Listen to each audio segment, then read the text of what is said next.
ating latest satellite animation ay huling namataan si Bagyong Ramil sa layong 85 kilometers west-northwest ng Iba, Zambales.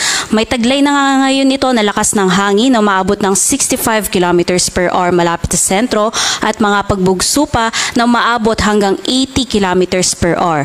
At patuloy nga itong kumikilos pakanluran, hilagang kanluran, sa bilis naman yan na 35 kilometers per hour. At base nga sa nakikita natin ay patuloy na nga itong nagdudulot ng mga katamtaman hanggang sa mga malalakas na mga pag-ulan at mga pagbugso ng hangin sa malaking bahagi ng Central Luzon at ng Calabarzon. At kanina nga mula dito sa may parte ng Manila Bay ay tinahak na nga nito ang kalupaan ng Central Luzon at nakalabas na nga dito sa may parte ng Zambales at ngayon nga ay malapit na dito sa may Palawig, Zambales or karagatan ng Palawig, Zambales.